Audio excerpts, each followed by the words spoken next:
puncak dari itu contohnya adalah putusan Mahkamah Konstitusi nomor 90 tahun 23 yang di situ terlibat seorang paman sekaligus seorang adik ipar dari Presiden Jokowi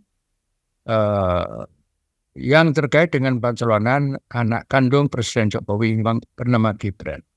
Itu cacat moral, cacat etika.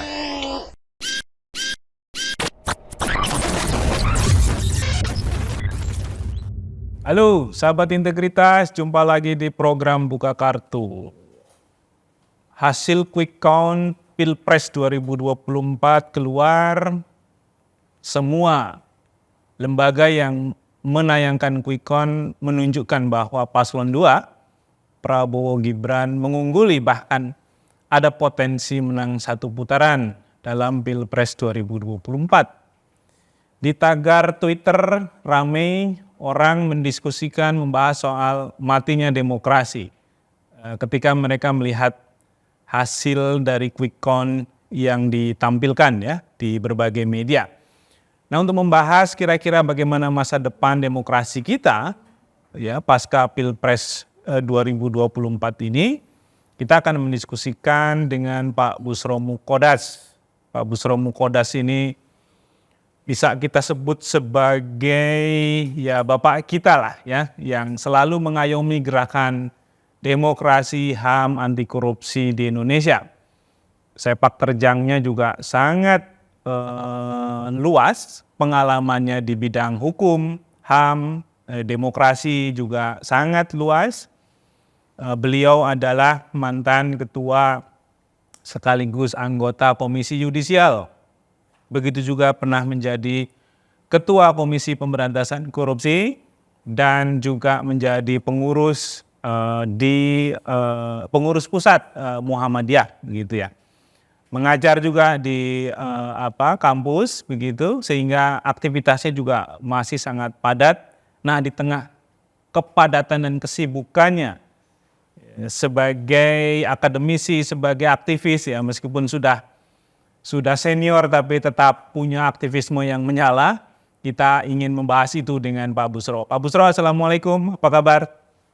Waalaikumsalam warahmatullahi wabarakatuh. Alhamdulillah sehat. Semoga demikian juga untuk Anda dan teman-teman serta partisipan. Amin, Pak Bushro. Pak Bushro, ini hasil Pilpres ini meskipun belum selesai ya, karena kita juga masih menunggu penilaian atau perhitungan final dari KPU, dan itu waktunya masih sangat panjang ya, kira-kira 1 bulan lagi. Apa tanggapan Pak Bushro nih melihat perkembangan terakhir nih, terutama ketika beberapa elit partai juga sudah mulai membicarakan kemungkinan ketemu dengan pihak yang menang gitu ya. Beberapanya mengatakan kami bisa siap menjadi oposisi begitu, karena bagaimanapun demokrasi yang sehat itu adalah ketika ada oposisi, bukan semuanya ikut di dalam gerbong pemerintahan. Ya, bagi masyarakat luas, publik begitu yang mengalami proses dan kualitas pendidikan politik yang lumayan begitu, nggak usah bagus-bagus banget. Itu tentu saja mampu menyerap dengan baik dan menyimpulkan tentang apa? Tentang praktek pemilu kita. Paling tidak dimulai sejak 2004, 2009, 2014, 2019. Pemilu 4 kali itu menghasilkan 2 kali presiden yang memenangi 2 kali berturut-turut. Itu kita lihat hasilnya seperti apa. Secara singkat, di era SBY, demokrasi itu mengalami pelemahan. Bahkan KPK waktu itu juga sudah mulai dicoba untuk direvisi undang-undangnya, tapi elemen-elemen masyarakat sipil solid waktu itu bersama dengan KPK melakukan perlawanan secara aktif. Akhirnya Presiden SBY mundur. Namun korupsi di era Presiden SBY juga sudah sistemik, terstruktur, dan masif. STM singkatannya.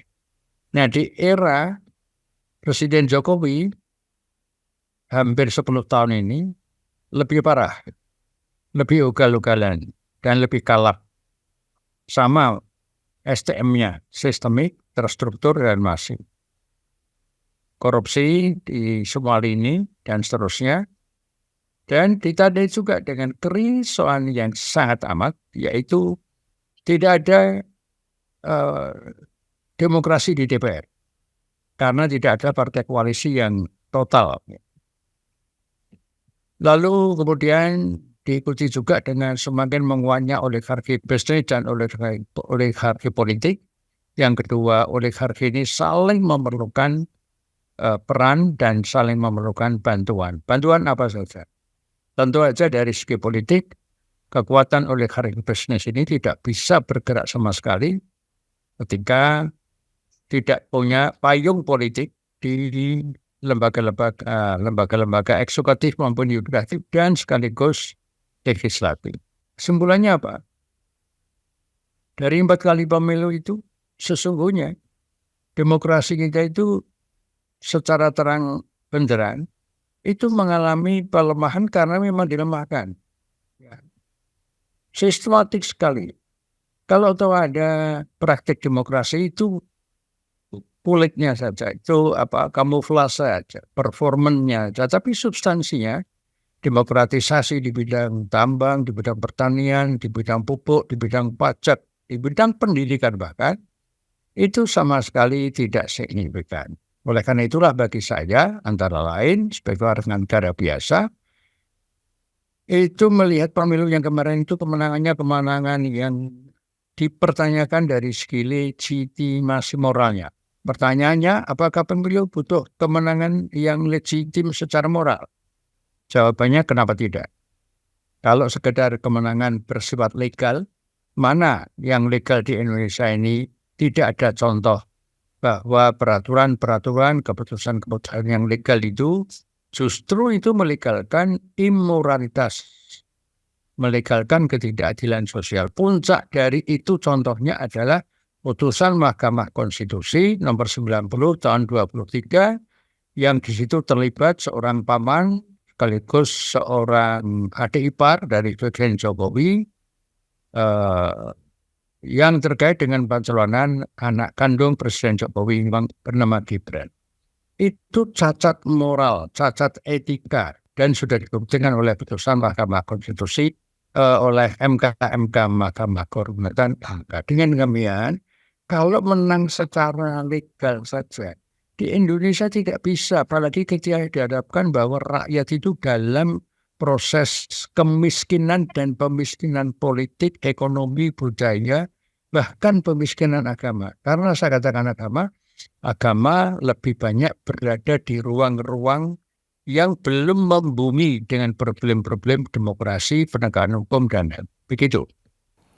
Pak Busro, ini kan kalau ada yang mengkritisi Presiden Jokowi itu kemudian langsung dicap sebagai haters gitu ya. Orang yang nggak suka dengan Jokowi. Pak Jokowi itu baik, dia membangun infrastruktur, dia memberikan bansos, dan lain sebagainya. Ini bagaimana menjelaskan ini ke sahabat integritas bahwa ini tidak merupakan sebuah masalah individu gitu ya antara misalnya Pak Busro dengan Pak Jokowi, tapi ada hal-hal yang lebih substansial yang sebenarnya sedang dikritisi. Nah ini bagaimana menjelaskannya ini supaya orang itu tidak langsung menuduh apa yang dikritisi oleh siapapun terkait dengan sepak terjang kekuasaan di pemerintahan itu bagian dari mekanisme kontrol begitu. Ya. Itu tentu saja terkait dengan kualitas negara kita. Dikatakan negara modern itu karena negara kita terang-terangan tertulis formel itu mendasarkan sebagai negara yang berdasarkan prinsip the rule of law. Pilar dari the rule of law itu demokrasi. Esensi demokrasi itu ada checks pengawasan dan balances, perimbangan. Pertanyaannya, apakah ada demokrasi di DPR?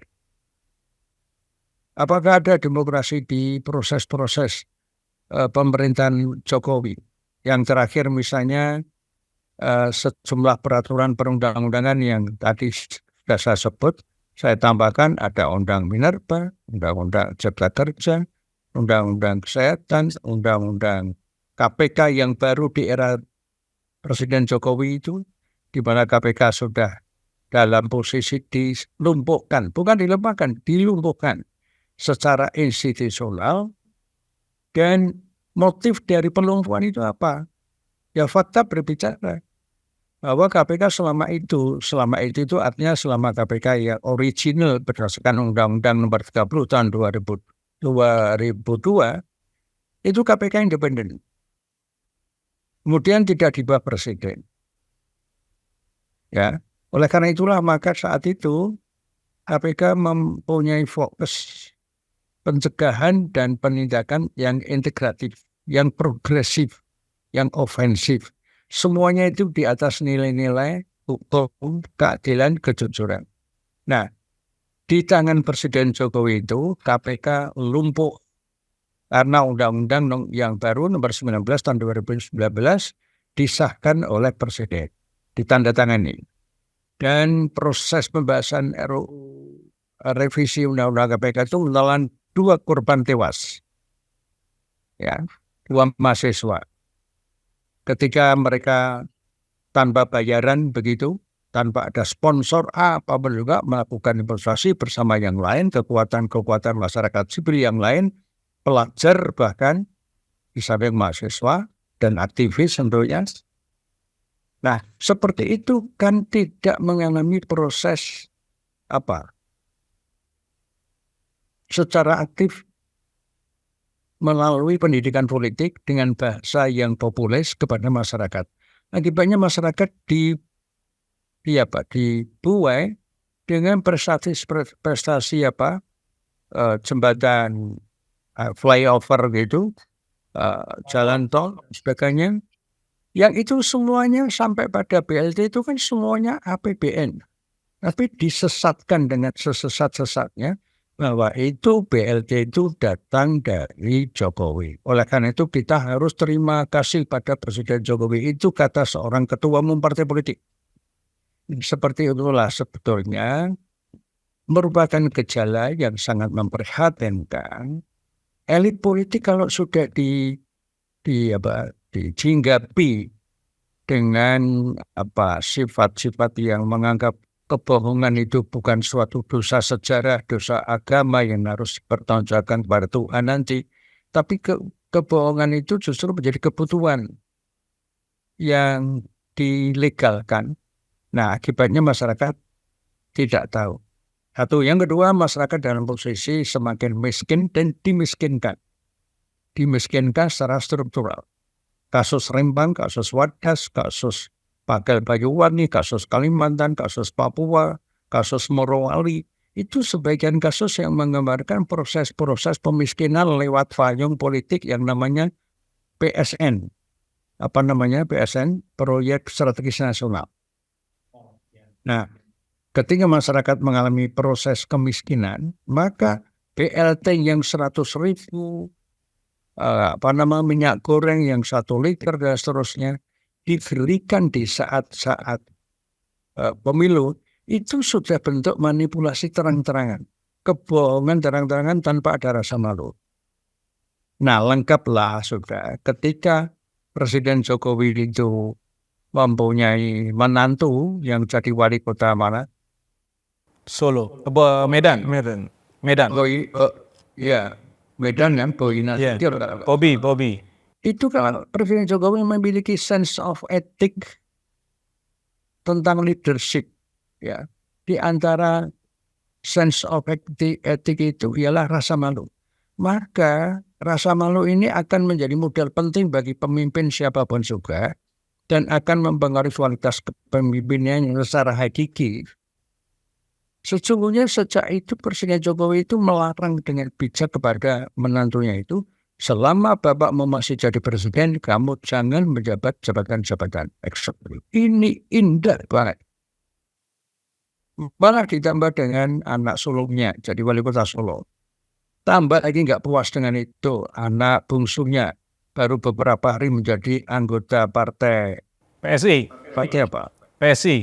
Ya, Partai Solidaritas Indonesia. Kemudian langsung menjadi ketua. Nah, jadi 3 skandal moral politik ini menggambarkan satu sisi Presiden Jokowi itu sudah tidak memiliki legitimasi moral.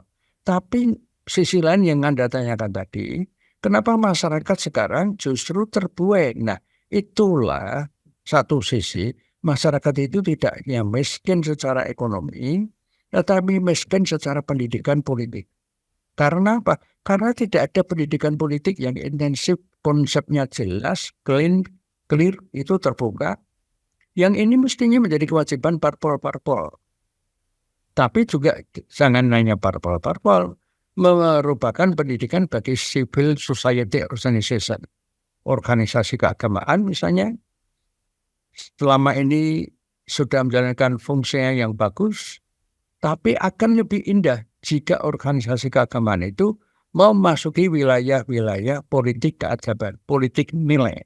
Jangan bermain-main pada politik politik praktis. Lalu diberi kompensasi, aktivisnya diberi kompensasi sekedar komisaris, sekedar staf khusus. Menteri. Seperti masyarakat sivil mengalami kelemahan. Jadi saya simpulkan, ketika masyarakat itu menerima duit yang itu duit berasal dari APBN. budget APBN, kemudian diklaim sebagai buah tangan daripada presiden, dan presiden memberi contoh yang sempurna keburukannya, yaitu memberikan di depan istana, lalu di beberapa tempat dilemparkan begitu saja. Itu suatu tindakan membantu masyarakat atau penghinaan yang nyata. Nah, disitulah sebetulnya kita dapat mutiara pelajaran yang besar sekali, yang indah sekali dari pemilu-pemilu yang tadi saya sebut. Terakhir pemilu 14 Februari kemarin itu. Ada pelajaran yang indah kalau mau dipetik. Tinggal masalahnya sekarang mau memetiknya. Nah, pertanyaan saya lari kepada 01, 02. Andaikan nanti hitungan terakhir dari KPU sebagai lembaga yang resmi punya wewenang untuk itu mengumumkan bahwa pemenangnya adalah tetap 02 sebagai quick count. Pertanyaannya dan sekaligus kekhawatirannya, apakah kemudian pola diplomasi yang tidak elok, tidak memiliki eleganite secara moral yang dipraktekkan Presiden Jokowi terhadap Prabowo Subianto dulu kala, juga terhadap siapa? Wakilnya Prabowo Subianto, Sandiaga Uno. Dua-duanya direkrut sebagai menteri. Jangan-jangan nanti 01, 03 juga ada yang direkrut.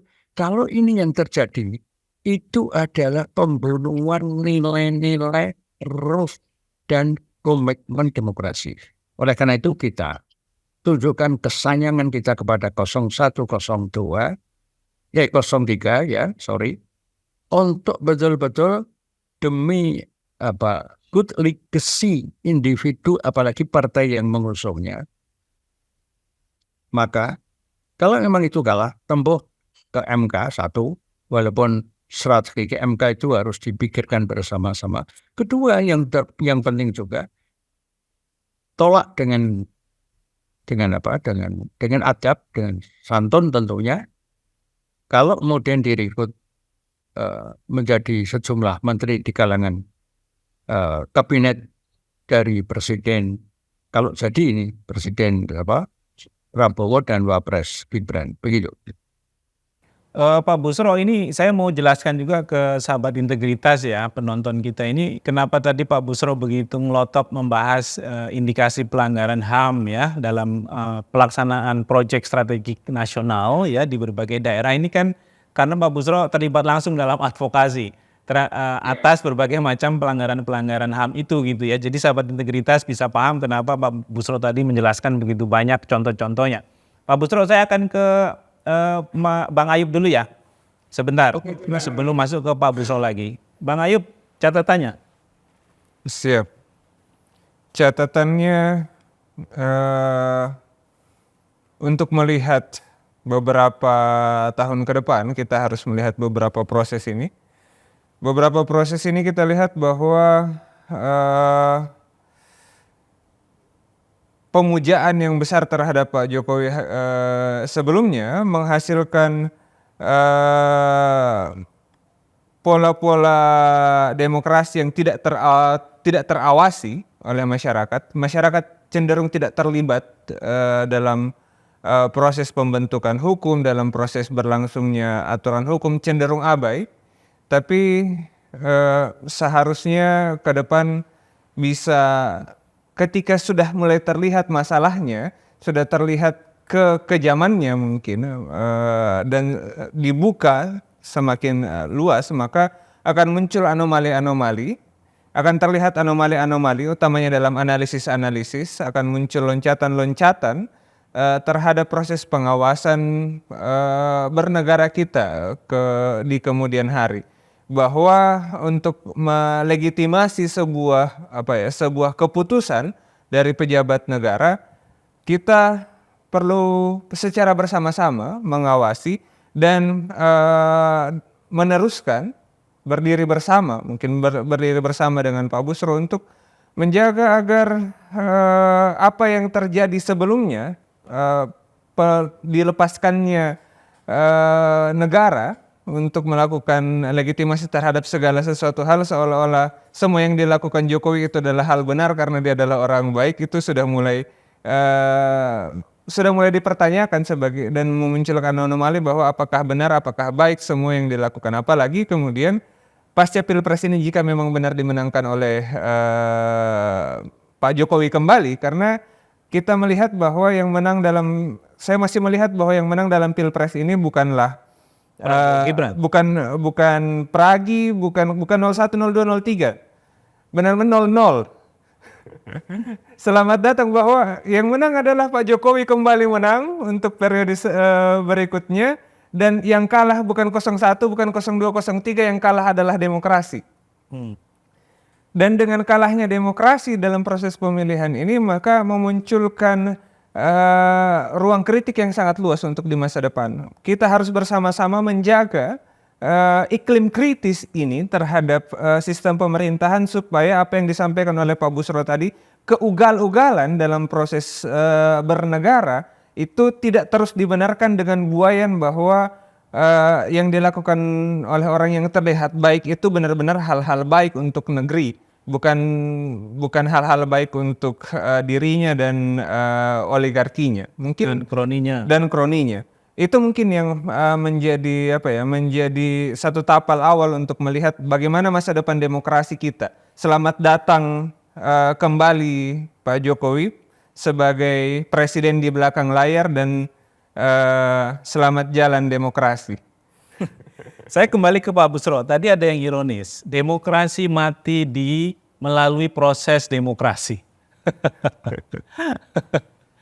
Pak Busro, ini kita akan berpikir ke depan ya, karena bagaimanapun kita juga harus mulai mengantisipasi ya berbagai pemburukan yang terjadi ke depan, terutama karena memang kita melihat proses dari awalnya sudah cukup menyimpang gitu ya, berbagai macam bentuk indikasi penyalahgunaan kekuasaan oleh Presiden Jokowi yang itu juga sudah dipotret melalui film Dirty Food gitu ya. Itu juga sudah terjadi. Sementara ya kita juga tahu bagaimana track record dari paslon 2 yang mungkin juga tidak akan terlalu memperdulikan standar-standar nilai demokrasi ya dalam penyelenggaraan pemerintahan. Nah, apa yang bisa dilakukan oleh kelompok masyarakat sipil, dunia kampus, organisasi keagamaan yang masih sangat concern dengan fungsinya mengawal demokrasi di Indonesia agar terjadi penguatan kembali, karena biasanya kalau pressure-nya makin keras, kekuatan baliknya juga akan lebih keras gitu ya, akan lebih besar. Nah, apa kira-kira hal-hal yang perlu disiapkan oleh teman-teman semua ini untuk menyambut ya era baru, era di mana sesuatu yang nggak pernah kita harapkan itu terjadi di Indonesia. Ya, saya ingin mengemukakan fakta dulu. Pertama, ada sejumlah tokoh agama, ada sejumlah guru besar, doktor dari kampus, ada sebagian aktivis, OKP, ya, organisasi kepemudaan, kemahasiswaan, bahkan pelajar yang terang-terangan memilih mendukung paslon 02.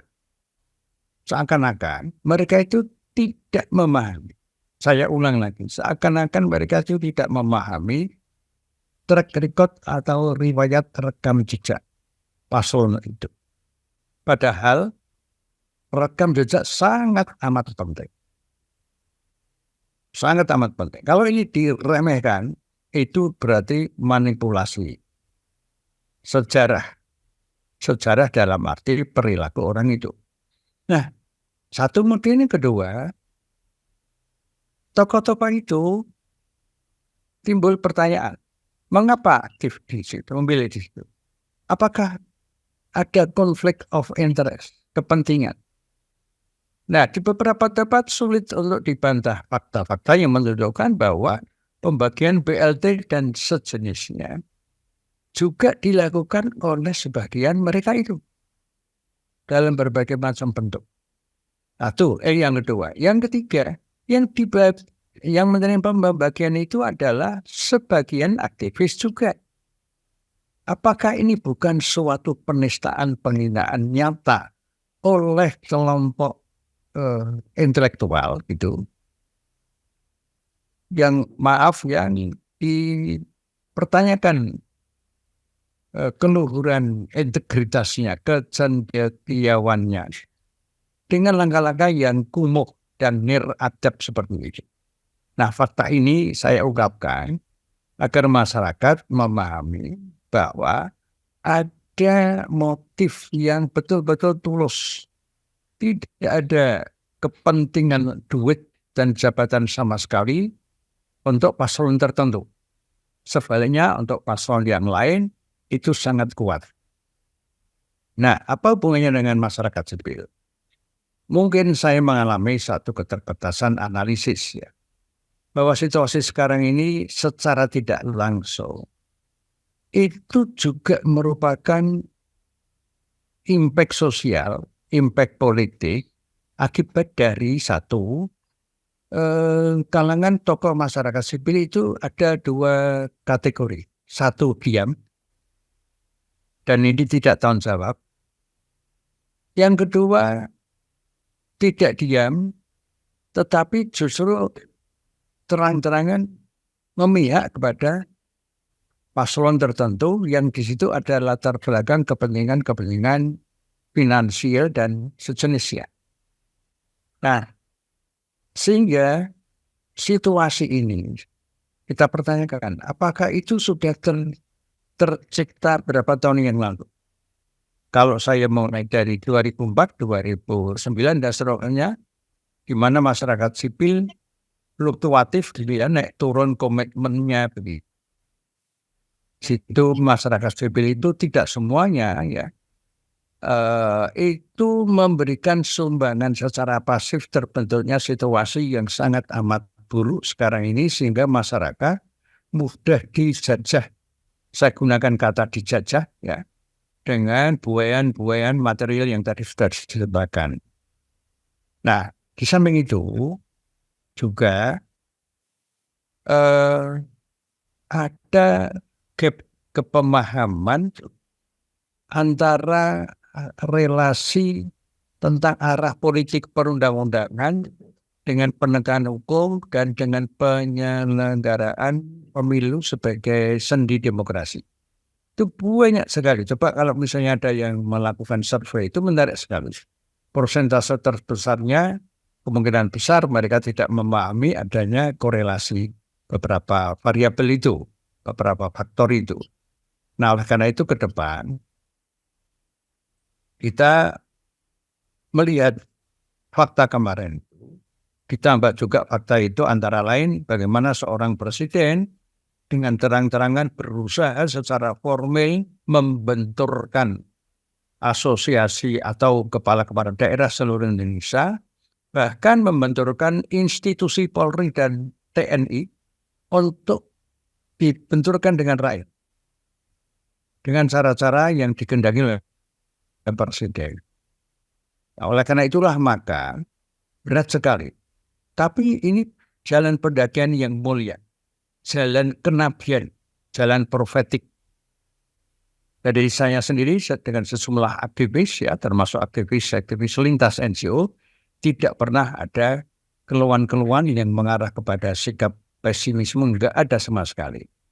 Oleh karena itulah maka seperti yang dilakukan oleh Adnan Topan dan sebagainya ini kan banyak juga dilakukan oleh yang lain-lain yang mereka ini tidak meraih keuntungan, bahkan modal waktu, pemikiran dan sebagainya itu dilakukan dengan tulus. Itulah ciri masyarakat sipil yang puas berdiri di atas kemampuan dirinya sendiri tanpa ngemis-ngemis menjilat kekuasaan demi sesuap nasi yang itu disadari atau tidak sesungguhnya sedang melakukan proses pembunuhan diri sendiri, self assassination. Pada akhirnya orang-orang seperti ini akan menjadi catatan sejarah bahwa yang melekat pada orang-orang itu adalah bad legacy. Sebaliknya kita menginginkan pejabat negara itu memiliki good legacy. Caranya gimana? Ya harus jujur, harus adil, harus amanah, bisa dipercaya, dan sederhana. Sederhana termasuk memberi contoh kepada keluarganya, tidak seperti contoh buruk yang dilakukan oleh Presiden Jokowi, apalagi dengan melakukan perenggutan terhadap moralitas dan independensi konstitusi dan sekaligus Mahkamah Konstitusi. Begitu. Ini saya ke Bang Ayub lagi.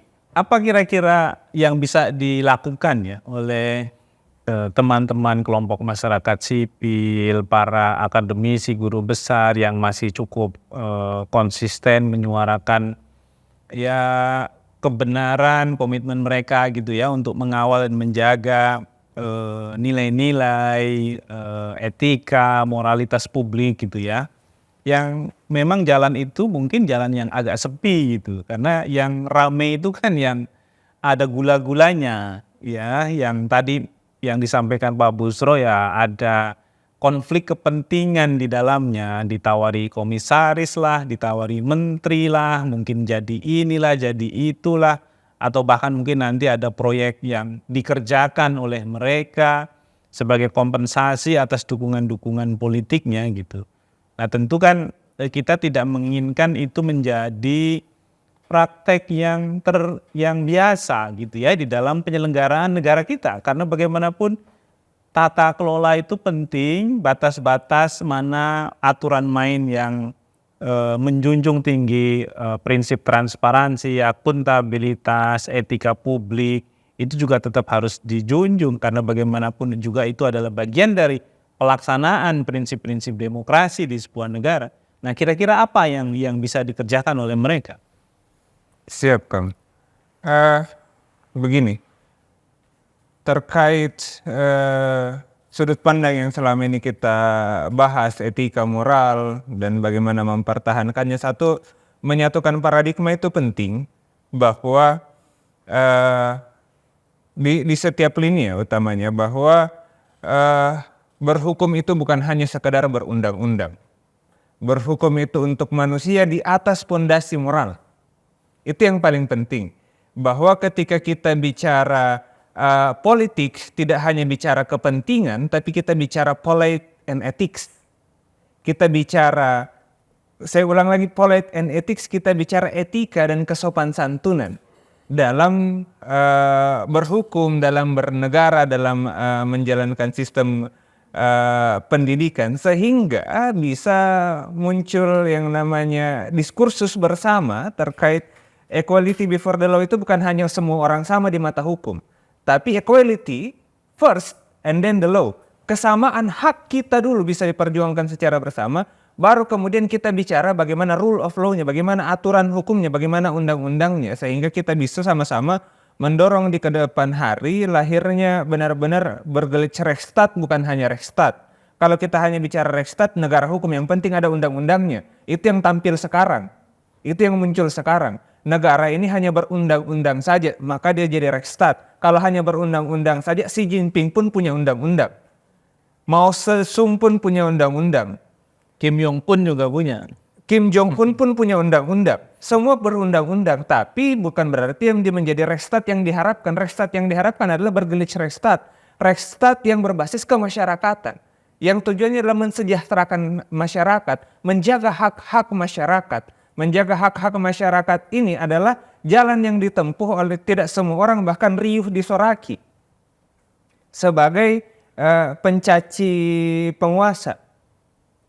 Dan memang butuh yang disampaikan oleh Prof tadi, bahwa kita butuh kesadaran sebagai prophet intelijensia, kesadaran kenabian. Bagaimana kesadaran kenabian itu kesadaran untuk siap untuk dicaci ketika menyampaikan kebenaran, dan tidak semua orang siap untuk itu.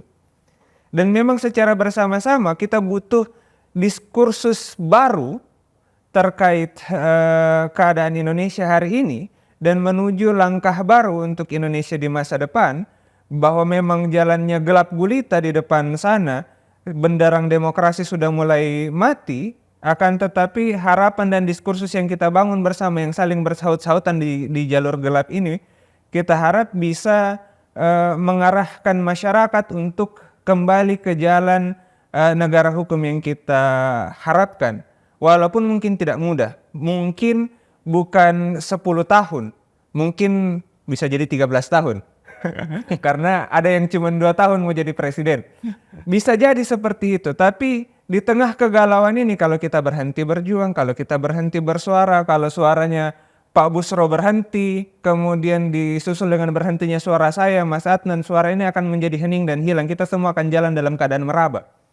Tapi kalau misalnya ada suara Pak Busro, ada suara Mas Adnan mengarahkan kami juga yang masih muda untuk terus ikut bersuara dan melintasi jalan yang gelap ini, mudah-mudahan diskursus yang dibangun ini, ruang diskursus kritis terhadap kondisi demokrasi negara dan kondisi moralitas sebagai patokan utama dalam berhukum, sebagai kontrol hukum, sebagai kontrol undang-undang, mudah-mudahan bisa membantu kita untuk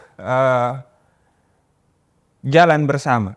Yang paling penting adalah bergerak bersama, bersuara bersama, membangun diskursus yang terus sama. Oke. Pak Busro, Ya, masih dengan kita? masih. Masih ya. Pak Busro, terakhir Pak Busro. Ini Ya. kan nggak fair juga kalau yang mengawal demokrasi di Indonesia itu diserahkan melulu hanya kepada para aktivis ya, kemudian akademisi begitu. Padahal ruang itu, fungsi itu harus dilakukan oleh partai politik di Indonesia, karena mereka juga adalah bagian dari institusi demokrasi.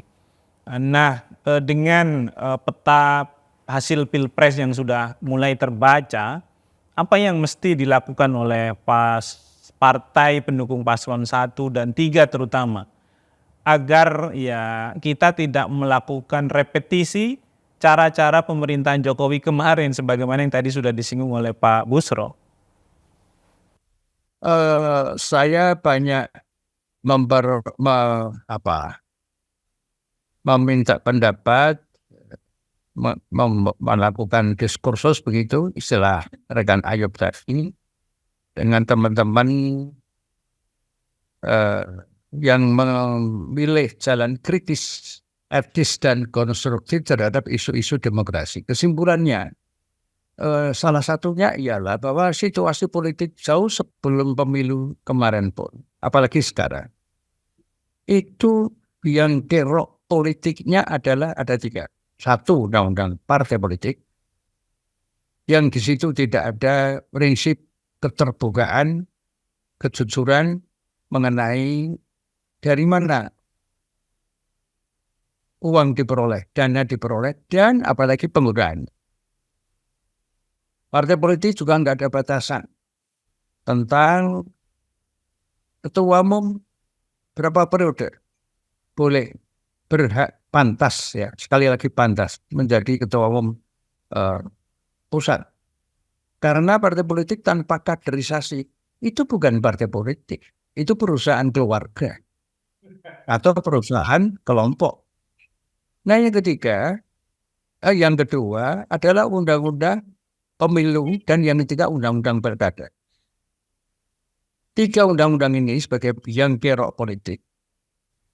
Kalau tidak dikenakan genda bersama, genda utama dari masyarakat sipil, bersama-sama dengan parpol, dengan catatan kalau parpol kita desak setelah pemilu ini, ya mereka defensif, mempertahankan ego sektoralnya. Ya kita mesti harus lebih solid. Kita tidak mungkin, saya belajar dari beberapa pengalaman yang lalu, misalnya yang di KPK saja, ketika ada skenario kasus cicak buaya yang sangat memalukan itu, toh masyarakat sipil bisa merontokkan. Waktu itu dibentuk tim tim pencari fakta. Nah, di sini Anies Baswedan waktu itu juga sebagai ketuanya kalau nggak salah. Nah, itu akhirnya kasus cicak buaya kemudian berakhir. Kemudian ketika KPK diserbu oleh aparat tertentu, tanggal 5 Oktober tahun 2012 sore hari, justru itu mengundang perlawanan secara adab oleh masyarakat sipil. Artinya sebetulnya kalau ada simbol-simbol keprihatinan yang dibahasakan dengan baik, sederhana gitu ya, jangan dengan bahasa aktivis, jangan dengan bahasa orang kampus yang langitan itu, maka masyarakat akan bergerak. Kita tahu persis waktu di KPK yang ORI, yang undang-undang lama itu kan KPK ORI, yang sekarang KPK yang KW, entah KW berapa saya nggak tahu. Nah, itu KPK betul-betul memperoleh dukungan masyarakat, termasuk masyarakat sipil. Nah, atas dasar itu, saya konkretkan bahwa merespon dan menyambung Mas Ayub tadi, itu kalau mau ambil pelajaran, yang pertama tadi revisi undang-undang KPK itu, undang-undang tadi, 3 undang-undang tadi, kemudian yang kedua, adakah kemungkinan kita justru mewakafkan pemikiran-pemikiran lintas teman-teman aktivis ini yang teruji integritasnya untuk membuat satu rumusan, dan rumusan itu atas nama elemen-elemen masyarakat sipil kita persembahkan dengan sungguh-sungguh kepada ketua-ketua umum parpol yang kira-kira mereka punya harapan untuk meresponnya. Satu, kemudian yang kedua, kita mengajak elemen-elemen masyarakat sipil yang selama ini diam. Saya heran sekali banyak orang yang diuji, difabel, tidak bisa ngomong gitu ya. Walaupun pikirannya mereka cerdas, saya sering ketemu dengan mereka. Orang-orang yang bisu ini berusaha untuk tidak bisu, bisa sehat. Nah, mengapa banyak aktivis, profesor lagi, doktor lagi, tokoh lagi, tidak dibisukan oleh Tuhan, mengapa justru membisukan diri? Ini namanya khianat terhadap nikmat. Nah, ketika khianat terhadap nikmat itu sesungguhnya merupakan pengkhianatan terhadap diri sendiri. Nah, kita tunggu. Saya ingin mengulang lagi. Kekhawatiran yang sangat amat beralasan jika nanti pemilu ini berakhir, yaitu dengan gaya lama, gaya kuno, gaya pilon dari Presiden Jokowi, nanti supaya akur, supaya tampak sahabat begitu. Nah, beberapa dari tim 1 dan tim 3 direkrut jadi menteri. Sekarang kita ingin mengambil contoh, mana menteri di era Pak Jokowi itu yang kemudian punya integritas tapi kemudian tidak mengalami pemberhentian? Sudirman Said salah satunya. Anies Baswedan salah satunya. Belum selesai, diberhentikan. Kemudian ada menteri yang sampai sekarang ini sudah diperiksa kejaksaan, dipertahankan terus. Ada menteri yang dikabarkan akan mengundurkan diri, tidak jadi. Karena tidak memperoleh izin dari patron. Nah, kalau menteri-menteri mentalitasnya seperti itu akan secara sadar dia menyediakan dirinya sebagai catatan sejarah dan nanti akan menjadi pelajaran sejarah bagi generasi yang akan datang. Nah, kita selamatkan mereka itu, kita tahu apa adanya. Tapi dengan konsekuensi, mereka kita minta untuk teken tanda tangan, fakta yang dikentas, bahwa kami semuanya tidak akan tergabung ke dalam kabinet Prabowo Gibran kalau jadi itu. Saya kira gitu Mas, dan yang terakhir, karena ini sesi terakhir, saya ingin menggarisbawahi bahwa yang disebut Mas Wahyu tadi, itu sejujurnya negara kita itu kan negara yang memiliki konstitusi yang pembukaannya ada empat paragraf itu kalimatnya indah banget. Menggambarkan struktur rohaniah yang sempurna, yang di situ ada nilai-nilai kemanusiaan, nilai-nilai kemerdekaan, dan nilai-nilai keilahian, serta keadilan sosial. Cuman saja jabarannya sehari-hari justru di tangan DPR bersama-sama Presiden Jokowi ini semakin diruntuhkan lewat muslihat politik. Tapi mereka merasa enjoy, ya sudah, kita ingatkan, dan kita sudah sering mengingatkan, memberikan masukan-masukan, tapi mereka memilih menutup mata hatinya begitu, dan sesungguhnya ya kita sangat iba kepada mereka itu. Saya kira begitu. Oke Pak Busro, Bang Ayub, terima kasih Pak Busro untuk insight-nya, pendapatnya, pesan-pesannya gitu ya. Bagi para sahabat integritas, bersedih boleh, tapi jangan lama-lama gitu. Kita bersedih bukan karena paslon kita kalah, kita bersedih karena demokrasi akhirnya juga mengalami penurunan gitu. Dan inilah saatnya kita memikirkan kembali apa strategi, agenda yang lebih konkret ke depan. Ada beberapa tadi yang sudah disampaikan Pak Busro. Salah satunya memang yang terpenting, bagaimana mendorong paket perubahan kebijakan terkait dengan politik. Karena inilah biang kerok dari persoalan demokrasi di kita dari sejak 2004 hingga hari ini. Kita ketemu lagi di lain waktu. Salam anti korupsi, sampai jumpa.